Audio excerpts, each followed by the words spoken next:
김 작가님 만약에 지금 본인이 네. 40대 초반이잖아요. 네네. 내가 그냥 평범하게 직장 다니고 있다. 그러면 지금 시기에 뭘 고민할 것 같아요? 지금 만약에 제가 40대 직장인 분이라면 유튜브를 잘하는 방법, 뭐 테니스를 잘 치는 방법이 수천 가지, 수백 개가 아니라고 말씀드렸잖아요. 네. 경제적 자유, 그럼 내 직장인으로서 뭘 해야지 돈을 더 벌 수 있을까? 부자가 되는 것도 수십 개도 안 된다 사실 생각하거든요. 방법은. 내가 할 수 있는 걸 고민해 보시고 일단 선택을 하셔야 되는데, 저는 모든 것들이 약간 구조가 중요하고 어떤 게 정답인지 아는 게 중요하다고 생각하는 건데, 근로소득과 사업소득과 투자소득인 거잖아요. 내가 그러면 이제 회사 다니고 있으면 근로소득을 버시는 거고, 그 일을 더 잘하기 위해서 밖에 나서 창업을 하시면서 또 오게 되는 거고, 거기서 번 돈을 이제 투자로 하시면 투자소득이 되는 건데, 결국에는 그러면 돈을 더 버는 거는 원금 곱하기 이제 수익률, 그게 결국에는 투자소득인 건데, 많은 분들이 이 수익률에 포커스를 많이 맞추잖아. 그렇잖아요. 곱하기 하고 싶은 거지. 결국에는 부동산, 주식, 코인 다 하고 싶어서 곱하기 하고 싶은 거 아니에요? 근데 곱하기를 하기 위한 노력은 그렇게 많이 하지 않으면서 들은 정보를 가지고 몇 개를 딱 사가지고 이제 잘못되는 케이스들이 많단 말이에요. 그냥 저는 본질은 근로와 사업소득이 원금을 높이는 거라고 생각을 해요. 오렌 버핏도 그 주주총회에서 꼬마아이가 묻잖아요. 어떤 종목을 사야지 돈을 많이 벌 수 있냐고 하니까 오렌 버핏 할아버지께서 하신 말씀이 너의 몸값을 높여라. 그런 얘기를 했어요. 그러니까 결국에는 여러분들이 몸값을 높이는 과정은 되게 오래 걸리겠지만, 쉽지 않고 노력이 많이 들겠지만, 그거를 해야지 투자 원금이 커진다라는 거죠. 제가 수많은 부자, 뭐 주식이든 부동산이든 뭐 다른 창업이든 만나보면,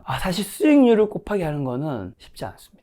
정말 쉽지 않아요. 제가 뭐 투자는 잘 모르지만 얼마나 많은 투자가를 만났겠어요. 뭐 조단위 수백억 수천억대 운영하신 분들 만났어도 그분이 올해 잘했다 칠게요. 내년에 또 많이 벌어요? 확실하지가 않아요. 투자는 약간 확률의 게임인데, 그 확률이 늘 똑같이 적용되는 게 아니라, 예를 들면 올해 쳐다봅시다. 올해 저 PBR주가 굉장히 많이 올랐습니다. 그러면 어떤 투자하신 분이 많이 벌었을까요? 엔비디아 같은 AI도 많이 올라 성장주 투자하는 분도 벌었겠지만, 성장주 모든 영역이 오른 게 아니잖아요. 그러면 가치주 투자한 분이 그럼 작년에 많이 벌었을까? 올해 많이 번 거예요. 그분들 작년이나 그 전에는 죽을 쓰는 분도 많이 계셨을 거예요. 그렇게 투자 잘하는 엄청난 분들, 자성여수 대표, 슈퍼개미도 확률이 80% 90% 절대 아니라고. 확률 80% 90%면요 여러분, 제 모든 재산을 전 그분한테 맡깁니다. 그렇잖아. 그거만큼 쉬운 게 어딨어? 그만큼 쉬운 게 어딨어. 그리고 모든 자산운용사의 돈도, 그리고 모든 펀드와 ETF의 돈도 그쪽으로 갈 겁니다. 왜냐? 80, 90% 낼 수 있는 사람이 어딨어. 계속 8, 90% 계속 낼 수 있으면 엄청난 거거든. 투자의 세계에서 투자 성공 확률이 60%, 70%만 돼도 되게 훌륭한 거잖아요. 그렇기 때문에 우리가 해야 되는 거는, 확실하게 잘할 수 있는 영역은 전 그래도 근로와 사업이라고 생각을 해요. 창업을 하는 거 당연히 여러 가지 변동사항이 있죠. 유튜브라고 해서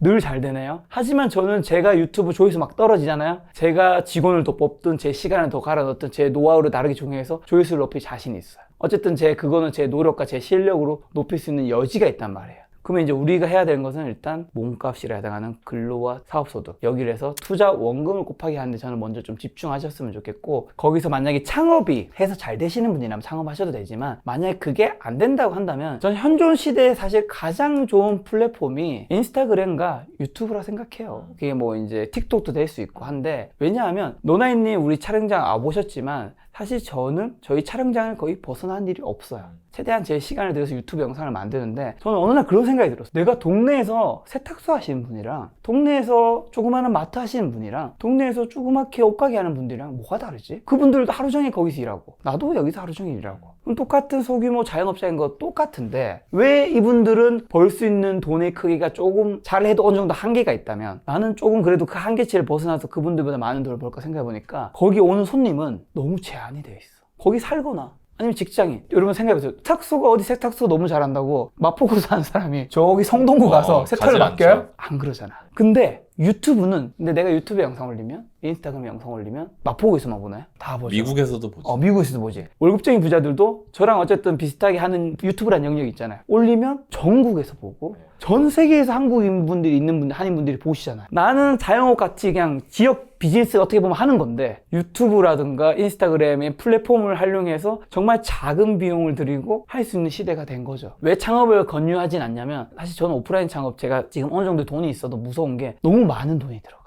맞아. 2억 들어간다 칠게요. 돈을 잘 번다 칩시다. 일단 그 2억을 회수하는데도 시간이 생각보다 많이 걸려. 근데 내가 잘 돼. 옆에 생겨. 그러면 내 수익은 줄어들 확률이 높아. 거기서 돈을 번다라는 거는 생각보다 쉽지가 않아. 제가 유튜브와 인스타그램을 많이 강조드리는 이유는 모두가 성공한다는 건 절대 아니지만 굉장히 적은 비용으로 리스크가 적으니까. 리스크가 적은데 거기서 얻는 보상은 너무 클 수 있다라는 거지. 그래서 많은 직장인분들이 저는 진짜 능력 되시면 창업하시고, 그게 안 되시는 분들은 인스타그램과 유튜브 이런 플랫폼을 활용해서 좀 하셨으면 좋겠고, 투자는 만약에 본인 실력이 정말 없으신 분들은 제발 중소형주 하지 마시고, 대형주도 가급적이면 하지 마시고, 저도 이제 겨우 대형주 하죠. 만약에 그런 분들이라면 저는 한국 주식보다는 미국의 나스닥이든 S&P 500이든 그 지수 추종하는 SPI, QQQ 있잖아요. 그걸 사셨으면 좋겠어요. 그러면 이제 어떤 분들 이런 얘기 하겠죠. 아, 그거 지금 이미 꼭대기인데 그러면 어떡하냐? 참고로 꼭대기인지 저점인지 그 누가 맞춥니까? 그렇게 생각하면 영원히 살 수 없어. 지금 몰빵하라는 얘기가 아니라 그냥 원금이 있으면 매달 월급 받으면 그 중에 일부를 사는 거죠. 어쨌든 투자를 안 할 수는 없잖아. 투자는 해야 되는데 내가 아무것도 모르는데 경매할 수도 없고, 아무것도 모르는데 그렇다고 예금에 섞일 수는 없고, 아무것도 모르는데 중소형주에 살 수는 없고, 그렇다면 가장 확률이 높지만 리스크는 적고 그래도 역사적으로 우상향이라고 또 믿는 지수를 사는 게 저는 가장 안전한 투자. 본인의 실력이 맞는, 거기서 실력이 나아가면 뭐 부동산을 경매를 할 수도 있고 뭐 청약을 할 수도 있고 그런 방법이 있지 않을까.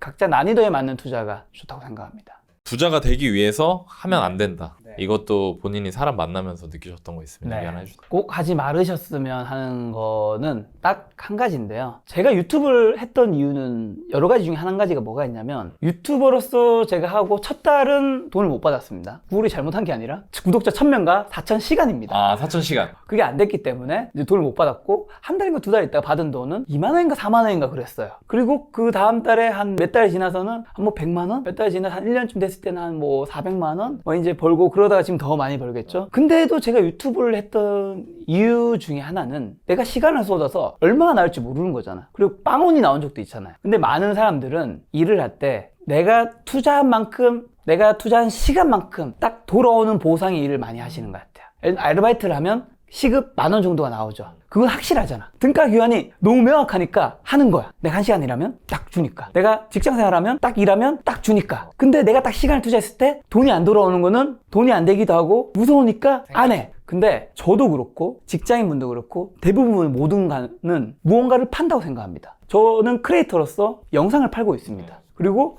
작가로서 책을 팔고 있습니다. 그리고 직장인분들은 여러분의 시간을 회사에 팔고 있습니다. 그게 나쁜 게 아니에요. 그냥 나의 재능과 나의 시간과 나의 역량을 무언가를 통해서 파는 거예요. 근데 적어도 팔았을 때 너무 이게 똑같이 매치가 되는 거는 확장 가능성이 제로라는 거야. 그러니까 여러분들이 무언가를 했을 때 확장 가능성이 있는 것. 내가 10시간을 투자했는데 처음에는 10시간 투자해서 10만 밖에 안 나오는데 나중에는 10시간 투자하면 100만 원, 나중에는 10시간 투자하면 1000만 원 벌 수 있는 일을 하셨으면 좋겠어요. 그게 아니라면 우리는 평생 나의 시간을 그 시간만 계속 팔아야 되는 거야. 그 시간에 대한 시급만큼. 그 시급만큼 파는 게 아니라 그 시간을 넘어서는 정도의, 그리고 소득이 올라갈 수 있는 확장 가능성이 있는 영역. 그게 저는 뭐 작가로서 책을 내는 영역도 있을 수 있고요. 유튜버로서 크리에이터로서 영상을 파는 영역도 있을 거예요. 아니면 창업가로서. 어쨌든 내가 들인 시간보다 더 많은 걸 얻을 수 있는 영역이 있잖아요. 저는 유튜버들이 절대 쉽게 돈을 번다고 생각하지 않습니다. 많은 사람들이 유튜버들 편하게 돈 버네 생각하실 수 있는데, 그분들한테 꼭 드리고 싶은 얘기는, 그렇다면 유튜브를 꼭 하셨으면 좋겠습니다. 참고로 2, 3년 전만 해도 그런 생각하는 분들이 많았고, 그래서 유튜브에 다들 뛰어들었죠. 근데 결국엔 돈을 벌어도 내가 거기 나간 비용이라는 것만큼이 세어가 안 되고 더 벌지 못하면 결국 다 그만두시잖아요. 싹 다 그만두셨거든요. 많이 그만뒀는데, 그럼에도 불구하고 제가 유튜브를 추천한 이유는 유튜브라는 걸 통해서 제가 그 이상의 돈을 벌기 때문이에요. 누구보다 열심히 인생을 살고 있다고 생각합니다. 근데 제가 여러분들보다 물리적으로 하루에 5배, 10배의 인생을 산다고 생각하진 않아요. 절대. 왜냐하면 물리적으로 열심히 살 수 있는 시간의 한계치가 양가도 질에도 있으니까. 근데 여러분들이 열심히 하는 것보다 더 많은 돈을 번다라는 거는 부정하지 않습니다.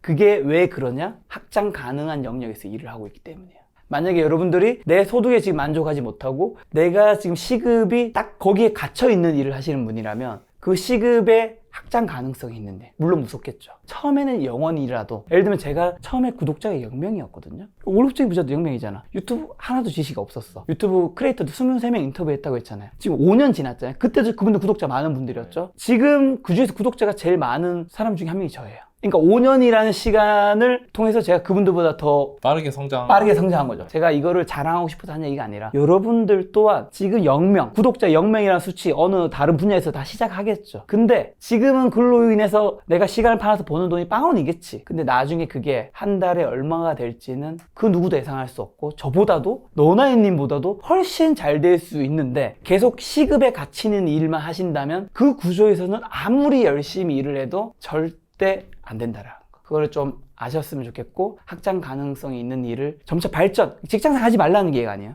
거기서 하면서도 실력 충분히 할 수 쌓고 있어요. 경험 쌓고 네. 거기서 준비가 되었을 때 나와서도 할 수 있는 거니까 그 얘기는 꼭 드리고 싶었어요. 본인이 산 증인이니까 고민하시는 분들이 시작하실 수 있는 계기가 됐으면 좋겠습니다. 김 작가님 채널이나 우리 채널 둘 다 재테크 채널이잖아요. 재테크 채널 영상 보시는 분들한테 내가 우리나라에서 가장 큰 재테크 채널 운영자 중 한 명으로서 이렇게 봐주셨으면 좋겠다.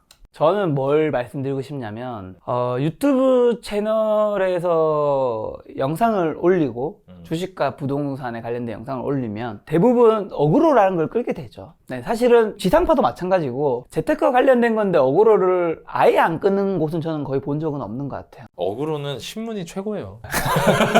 없는 데가 없다 이 말이죠. 그러니까 어그로를 끄는 부분에 대해서 솔직히 저는 약간의 죄책감은 있습니다. 때로는 시청자한테 죄송한 부분도 있어요. 근데 어쩔 수 없이 여기서 또 조회수라든가 시청 지속 시간을 확보하기 위해서 또 어그로를 끌어야 되는 부분도 저한테 같이 교차해요. 왜냐하면 유튜브라는 게 사실 방송국이랑 똑같아서 방송국에서 시청률 안 나오면 그 프로그램이 사라지잖아요. 유퀴즈에 나영석 PD님이 나오셨 그 유재석님이 물었거든요. 방송 만들 때 뭐가 제일 중요하냐. 나영석님 뭔가 거창한 얘기를 하려고 하다가 시청률 얘기하거든요. 그러니까 저도 유튜브 크리에이터로서 제일 중요한 건 조회수랑 시청 시간이란 말이에요. 그러다 보니까 때로는 그 정도가 살짝 넘는 경우도 있고 살짝 낮은 경우도 있는데 그런 부분에 대해서 죄송한 마음은 일단 있고 근데 대부분의 채널에 그렇게 하는 부분에 대해서 여러분들이 그거를 그런 시각으로 좀 바라본다면 좀 거기에 너무 쏠리지 않을 수 있다고 생각해요. 그리고 무엇보다 더 중요한 거는 영상 안에서 어떤 분들이 전문가분들이 나와서 이야기를 하잖아요. 조금은 상식적인 좀 판단을 전 했으면 좋겠어요. 저희는 사실 어떤 주식이 오를지 떨어질지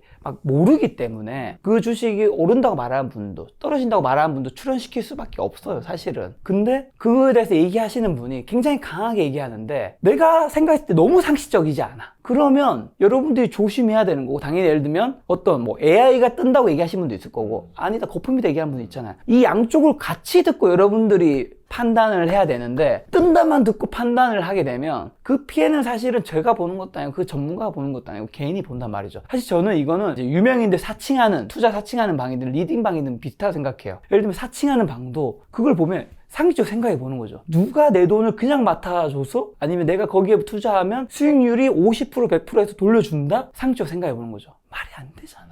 예를 들면 너나이님이 제 돈을 2년 지나서 50% 무조건 상승시켜준다? 너나이님 제가 믿을 수 있는 사람이지만 무조건 해준다? 저는 너나이님 믿지 않을 거예요. 왜냐? 그런 무조건이란 게 보장이 안 되니까. 그러니까 저는 세상에 공짜가 없다라는 말이 이거 우리 어릴 때부터 듣잖아요. 근데 자꾸 우리는 몇 달 만에 몇백 프로 몇십 프로 상승 어떻게 해서 된다 여기에 현혹이 돼서 내 너무나도 소중한 돈을 내가 공부하지 않고 투자하거나 아니면 내가 공부하지 않고 내가 거기에 알아보지도 않고 이체를 해버리거나 거기에 너무 안타까운 거는 김작가 TV도 사칭방이 되게 많거든요. 월부도 엄청 많아. 너무 많은데 그 사칭방이 있냐 없냐를 따져보자라는 거죠. 사칭한 사람이 투자를 잘할 수도 있고 못할 수도 있어요. 그걸 논의를 치고 김작가 TV가 리딩하는 방이 있는지 없는지는 김작가의 인스타 김도윤 작가 인스타에 있어요. 김작가 TV의 유튜브 커뮤니티가 있어요. 거기에 떠요. 사칭방 없다고. 한 번만 체크해도 거기 안 들어가잖아. 쉽게 없앨 수 없는 구조에 있다면 내가 당하진 않아야 되는 거잖아. 그래서 저는 여러분들이 상식적으로 생각해봤으면 좋겠어요. 어떤 투자 조언하시는 분이든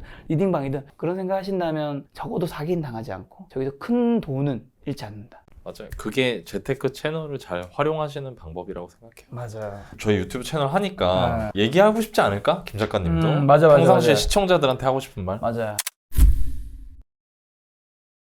주변에 돈만 아는 괴물들이 많고 부자 거지들도 너무 많아. 부자 거지가 뭐냐면 저는 예를 들면 친구들을 만나거나 뭘 하잖아요. 제가 최대한 많이 쓰려고 노력을 해요. 근데 저보다 부자인데 김 작가님 좀 밥 한 끼 안 사세요? 그러니까 제가 안 산 게 아니야. 자주 사라고 얘기길래 그때마다 저분들은 돈이 있는데도 돈을 쓰지를 못하네. 그래서 부자가 됐다고 말할 수도 있죠. 근데 저는 이 생각 나하고 똑같네. 네, 그렇게 해서 부자가 될 이유가 있나? 아니 내 주변 사람들 아까 말씀드린 사랑하는 사람, 가족, 지인들한테도 내가 번 돈을 나누지 못한다면 뭐하러 부자가 되는 거야 도대체. 지금 제 그 소득이나 뭐 자산에 충분히 만족을 했고요. 결코 저는 사람들이 생각하는 부자의 수준은 아닙니다. 부자의 초입 경제적 자유 정도 달성한 건데 그래도 저는 사람들하고 있을 때 최대한 많이 좋은 걸 즐기려고 해요. 술도 웬만하면 좀 좋은 거 먹고 식당 갈 때도 좋은 데 가서 내가 좀 결제하려고 노력하고. 저 김 작가님이 소고기 사줘서 먹어본 적 있습니다. 맞아요. 그때 슈퍼개미 한 분과 계셨거든요. 그 슈퍼개미인가 너다이님이 저보다 부자예요, 여러분. 그 고기 제가 샀습니다. 하지만 돈이 아깝냐? 아니, 아깝지 않아. 왜? 내가 살 수 있는 거 아니야? 그러니까 돈이 많다고 그 사람들이 무조건 사는 것도 아니고 사고 싶은 사람이 사는 거잖아. 근데 그때 그러고 나서 김 작가님이 되게 편해졌어, 대하기가 오히려. 그러니까 왜냐면은 그리고 나서 밥 먹을 때 좋은 거 아니었는데 내가 샀었고 그리고 네. 우리 그때 달리기 했을 때 기억나게 김 작가님이 그 말을 해줬을 때 기분이 좋았어요. 뭐야? 김 작가님이 나한테 나 지갑 안 가져왔는데 너나님 커피 한 잔 사줘요 그랬거든요. 근데 난 그때 그게 어떤 느낌이었냐면 김 작가님이 나를 좀 편안하게 대해줘서 고맙다는 생각이 들더라고. 사실 나는 남한테 안 얻어먹는다. 그러니까 내가 다 사. 삶이 너무 항상. 빡빡하네. 근데 원래 그건 그랬었어. 살 때도 있고 얻어먹을 때도 근데 내가 있어야지. 약간 그래, 좀 그래요. 근데 그날 김 작가님이 나한테 밥 사주고 나서 네. 오히려 내가 그렇게 하는 게 더 편해지고 좋더라고요. 우리 날짜 잡읍시다. 그러면 내 소고기 얻어먹을 수 있는 알았어. 늘 산다면서. 살게. 끝나고 내가 약속 잡을게. 소고기로 소고기로. 한우 오마카세 좋아합니다. 알았어. 얼마든지 살 수 있어요.